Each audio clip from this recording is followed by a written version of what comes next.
Welcome back to the channel. दोस्तों, Bombay high court ने एक पीआईएल दाखिल करी गई टैक्स पेयर के द्वारा, और उस पीआईएल में दोस्तों यहाँ पर बोला गया कि हमारी जो 87A की रिबेट हुआ करती थी इनकम टैक्स डिपार्टमेंट के द्वारा डिसअलाउ कर दी गई। ऐसे दोस्तों बहुत सारे टैक्स पेयर्स को यहाँ पर रिबेट का फायदा नहीं दिया गया। अब दोस्तों यहाँ पर जो पीआईएल दाखिल करी गई उसमें बोला गया कि 5 जुलाई 2024 से पहले क्या किया गया, सबको यहाँ पर 87A का रिबेट इनकम टैक्स डिपार्टमेंट के द्वारा दिया गया। लेकिन दोस्तों 5 जुलाई से सडनली क्या किया, इनकम टैक्स डिपार्टमेंट ने अपना यहाँ पर यूटिलिटी में चेंज कर दिया, जिसके कारण क्या हुआ, 87A का जो रिबेट था वो टैक्स पेयर को यहाँ पर डिसअलाउ कर दिया। अब दोस्तों इसके कारण क्या हुआ, बहुत सारे जो टैक्स पेयर्स थे, और दोस्तों यहाँ पर क्या किया गया, बहुत सारे टैक्स पेयर्स को डिमांड निकाली गई, और यहाँ पर काफ़ी टैक्स पेयर्स ने अपने यहाँ पर डिमांड को पे भी कर दिया, और काफ़ी टैक्स पेयर्स ने यहाँ पर क्या किया, प्रोटेस्ट किया, और इनकम टैक्स डिपार्टमेंट के खिलाफ यहाँ पर बहुत सारे पीआईएल यानी कि रिट पिटिशंस डाले गए, और उसमें बोला गया हमारा जो कॉन्स्टिट्यूशन राइट है उसको यहाँ पर डिनाई किया जा रहा है, और इनकम टैक्स डिपार्टमेंट ने अपने ही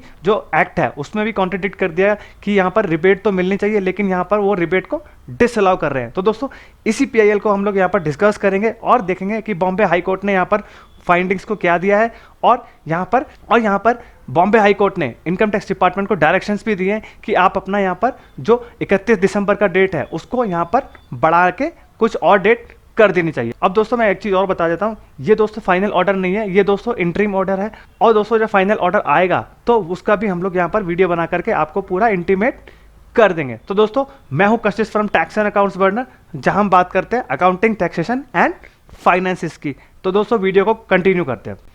तो दोस्तों अब आप देख सकते हैं ये जो पीआईएल फाइल करी गई बॉम्बे हाई कोर्ट ने, ये फाइल करी चेंबर ऑफ टैक्स कंसल्टेंट ने, और ये किसके खिलाफ फाइल करी, director general of income tax के खिलाफ। अब दोस्तों हम देख लेते हैं कि बॉम्बे हाई कोर्ट ने इनकम टैक्स डिपार्टमेंट को क्या क्या ऑर्डर्स दिए हैं और उनके यहाँ पर फाइंडिंग्स क्या क्या हैं। अब दोस्तों जो इंपॉर्टेंट फाइंडिंग्स है वो यहाँ से चालू होते हैं आपके 15 से, कि prima facie we are of the view that rebate under section 87A is inherently linked to total income and tax liability of taxpayers. The responsibility lies with the tax authority to ensure proper implementation of rebate as long as the taxpayer fulfills the statutory criteria. अब दोस्तों यहाँ पर high court आपका बोल रहा है कि ये रिस्पॉन्सिबिलिटी है इनकम टैक्स डिपार्टमेंट की कि वो अपना यहाँ पर प्रॉपर अच्छे तरीके से अपनी रिस्पॉन्सिबिलिटीज को समझे, और एक टैक्स पेयर की जो है वो लाइबिलिटी यहाँ पर डिपेंड करती है। अब दोस्तों और जो टैक्स पेयर की यहाँ पर जो लाइबिलिटी है वो डिफाइन करती है उसके टोटल इनकम के हिसाब से। अब दोस्तों यहाँ पर हाई कोर्ट क्या बोल रहा है, अब दोस्तों आपका हाई कोर्ट यहाँ पर बोल रहा है procedural changes as such in the utility और instruction issued by income tax department can not override the substance of the right to rebate. अब दोस्तों वो बोल रहा है कि अपने इनकम टैक्स डिपार्टमेंट के अपने प्रोसीजरल चेंजेस यानी कि जो आपके यूटिलिटीज है उसमें चेंज करने से आप यहाँ पर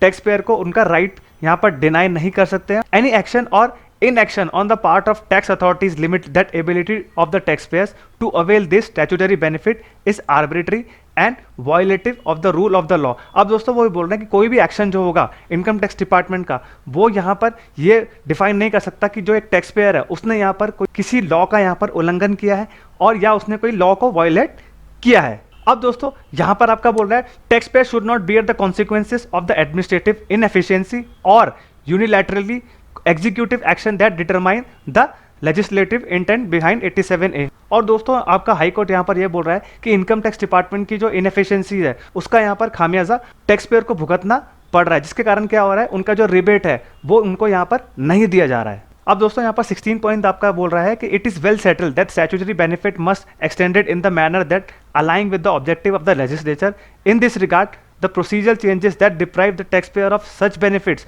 warrant judicial intervention to rectify the anomaly and ensure justice। अब दोस्तों यहाँ पर हाई कोर्ट आपका बोल रहा है कि आपके जो प्रोसीजरल चेंजेस है उसके कारण एक टैक्स पेयर को ना सफ़र करना पड़े, और जो आप अपना यहाँ पर उसको इम्प्लीमेंट करना चाहते हैं प्रोसीजरल चेंजेस हैं उससे जो हैम्पर हो रहा है वो आपके वाइड मासेस यानी कि आपके जो बहुत सारे टैक्स पेयर्स है वो यहाँ पर उनको नुकसान हो रहा है, जिसके कारण क्या है ये जो पिटीशंस है बहुत सारे लोगों ने यहाँ पर डाली है। अब दोस्तों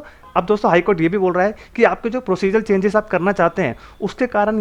टैक्स पेयर को नुकसान नहीं होना चाहिए, और उनका यहाँ पर फेयरनेस होनी चाहिए, और आपको अपना पब्लिक को कॉन्फिडेंस में लेने के बाद ही आप उन्हें यूटिलिटी चेंजेस करने चाहिए, जिसके कारण क्या होगा आपके खिलाफ यहाँ पर पीआईएल्स को नहीं डाला जाएगा। अब दोस्तों यहाँ पर जो कोर्ट ने बोला है ये जो list of petition for final disposal on 9 January 2025 at 5:30 PM। अब दोस्तों यहाँ पर कोर्ट जो बोल रहा है, ये जो यहाँ पर PIL डाली गई है, इसका जो फैसला करेंगे वो 9 जनवरी 2025 2:30 बजे करेंगे। ये जो डेट दी है हाई कोर्ट ने, ये तो दोस्तों 31 दिसंबर के बाद होने वाली है। अब यहाँ पर हाई कोर्ट ने इनकम टैक्स डिपार्टमेंट को क्या इंस्ट्रक्शन दिया है वो हम लोग यहाँ पर देख लेते हैं। अब दोस्तों यहाँ पर जो लास्ट पॉइंट, सबसे इंपॉर्टेंट पॉइंट है, ये हम पढ़ लेते हैं यहाँ पे।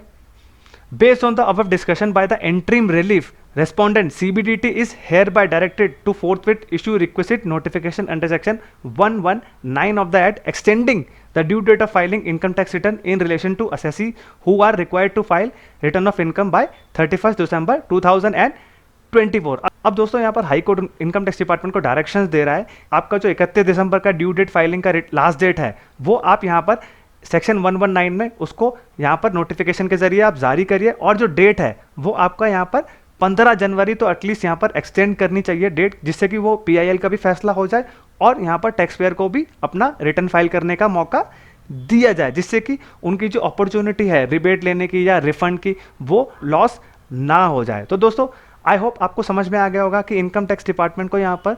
बॉम्बे हाई कोर्ट ने क्या क्या इंस्ट्रक्शंस दिए हैं, और उनको बोला गया है कि आप हमें इसका जवाब दीजिए नोटिफिकेशन के जरिए, या आइए 9 जनवरी को, जिससे कि हम लोग यहाँ पर डिस्कशन करें। लेकिन उससे पहले आपको क्या करना पड़ेगा, जो ड्यू डेट है 31 दिसंबर की, उसको यहाँ पर बढ़ाना पड़ेगा, जिससे कि फेयरनेस, इक्विटी एंड ट्रांसपेरेंसी आपकी बनी रहे। तो दोस्तों अगर ये वीडियो इन्फॉर्मेटिव लगाओ तो चैनल को लाइक, सब्सक्राइब एंड शेयर करिए, एंड बेल आइकन भी प्रेस कर दीजिए, जिससे कि हम आपके लिए ऐसे ही most important and updated videos लेके आते रहें। एंड दोस्तों वीडियो में कमेंट जरूर करिएगा, जिससे कि हम लोग अपने वीडियोस में सुधार लेके आते रहें। I hope you like this video. Thank you very much and have a nice day.